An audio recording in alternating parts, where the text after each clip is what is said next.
Imagine a company that has its own army, its own navy, its own prisons, its own courts, its own currency, a company that can declare war on sovereign nations, sign peace treaties, execute criminals, and govern millions of people across 3 continents, all in the name of profit. This is not a government. It is not an empire. It has no king, no dynasty, no divine right to rule. It is a business, a corporation, founded by merchants, answerable, at least in theory, to shareholders. For nearly 2 centuries, this single company controlled the most valuable trade routes on Earth. At its peak, it commanded more ships than most navies, more soldiers than most kings, and generated wealth so staggering that it made the treasuries of entire nations look modest by comparison. It was called the Vereenigde Oost-Indische Compagnie, the United East India Company, better known to history simply as the VOC. And this is the story of how a group of Dutch spice traders built the most powerful corporation the world has ever seen, and what happened when a company decided it could do everything a country could do, but better. To understand the VOC, you first have to understand spices. In the late 1400s and early 1500s, spices were not a luxury, they were a necessity. In an era before refrigeration, spices like pepper, nutmeg, cloves and cinnamon were essential for preserving food, masking the taste of rot and producing medicines. They were worth their weight in gold, sometimes literally. A single sack of nutmeg purchased in the East Indies could be sold in Europe for a markup of several thousand%. For centuries, this trade had been controlled first by Arab merchants, then by Venice and Genoa, who acted as the great middlemen of the medieval spice trade. Goods moved overland from Asia through the Middle East and into European markets. The system was slow, expensive, and brutally profitable for those who sat at the center of it. Then, in 1498, Vasco da Gama sailed around the southern tip of Africa and arrived in India. The Portuguese had found a sea route to the east, and the age of the overland spice trade was over.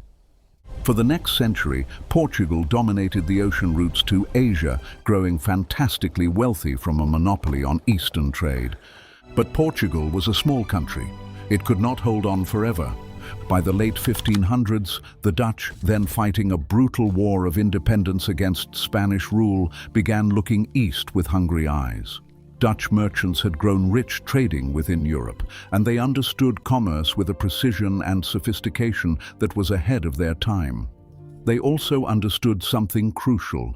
If they could reach the spice islands of Southeast Asia directly, cutting out every middleman, they could make fortunes that would dwarf anything Europe had seen before. The first Dutch expeditions to Asia in the 1590s were chaotic, competitive, and sometimes disastrous. Multiple competing Dutch companies raced each other to the East Indies, often driving up prices and undermining each other's negotiations. It was wasteful, dangerous, and inefficient. The solution was elegant and ruthless. On the 20th of March, 1602, the Dutch States General issued a charter creating the Vereenigde Oost-Indische Compagnie, the VOC. It was a merger of all the competing Dutch trading companies into one single unified entity. But the VOC was not merely a business merger. It was something genuinely new in human history. For the first time, a company offered shares to the general public. Any Dutch citizen, merchant, craftsman, widow, nobleman could invest in the VOC and receive a proportional share of its profits. This was the birth of the modern stock market. The Amsterdam Stock Exchange, founded in 1602 specifically to trade VOC shares, was the world's first. The financial instruments invented to trade VOC stock, options, futures, short selling, are still in use on every exchange on Earth today. The initial capital raised was extraordinary, over 6 million guilders, the largest startup capital in history to that point. With that money, the VOC was given something no company before or since has ever officially been granted by a government: the right to wage war. The VOC's charter authorized it to build forts, maintain standing armies and navies, negotiate treaties with foreign rulers, administer justice and coin money, all across Asia, on behalf of the Dutch Republic. It was, in effect, a sovereign power in a corporate wrapper. The Dutch government, exhausted by war with Spain and unable to fund a full state expansion into Asia, had essentially outsourced empire building to a private company. What followed was one of the most aggressive commercial expansions in history. The VOC moved fast and without mercy. Its first great architect was Jan Pieterszoon Coen, appointed Governor-General of the Dutch East Indies in 1618. Coen was brilliant, visionary, and utterly ruthless, a man who viewed the peoples of Asia purely as instruments of Dutch commercial ambition and treated any obstacle to profit as something to be destroyed. In 1619, Coen captured the city of Jayakarta on the island of Java, burned it to the ground, and built a new city on its ruins. He named it Batavia, today's Jakarta, and made it the headquarters of the entire VOC operation in Asia. From Batavia, Dutch power radiated outward across the region. The VOC systematically dismantled Portuguese power across the Indian Ocean, capturing Malacca, Ceylon, and key trading posts along the coasts of India and Africa. It established a crucial resupply station at the Cape of Good Hope, the future Cape Town, giving its ships a lifeline on the long voyage between Europe and Asia. But nowhere was VOC dominance more absolute or more brutal than in the Banda Islands, the only place on Earth where nutmeg grew naturally. In 1621, Coen led an expedition to bring the Banda Islands under total VOC control. The indigenous Bandanese, who had traded nutmeg with merchants of many nations for centuries, resisted. The VOC's response was annihilation. Within weeks, a Bandanese population estimated at 15,000 people was reduced to fewer than 1,000, killed, enslaved, or driven into the jungle to starve. The islands were then repopulated with Dutch colonists and enslaved laborers who ran nutmeg plantations under VOC supervision. It was genocide in the name of a spice monopoly, and it worked. By the mid-1600s, the VOC held near total control over the most valuable commodities in global trade: nutmeg, cloves, pepper, cinnamon, silk, and porcelain. Its trading network stretched from Amsterdam to Japan, connecting more than 50 trading posts across 4 continents.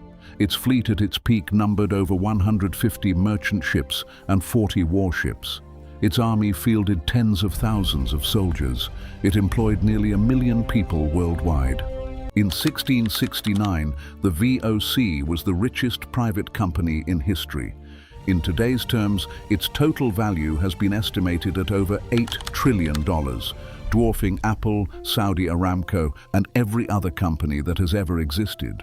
What made the VOC truly extraordinary and truly terrifying was not just its wealth.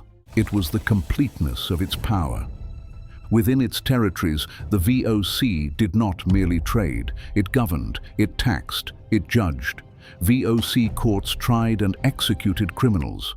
VOC officials collected revenues from local populations. VOC garrisons maintained order with musket and cannon. Local rulers who refused to cooperate found their trade blocked, their ports bombarded, and their thrones given to more agreeable successors. The company negotiated directly with emperors. In Japan, the VOC was the only Western entity permitted to trade at all, operating from the tiny artificial island of Dejima in Nagasaki Bay, maintaining a delicate relationship with the Tokugawa shogunate for over 2 centuries. In Mughal India, VOC representatives sat in the courts of emperors.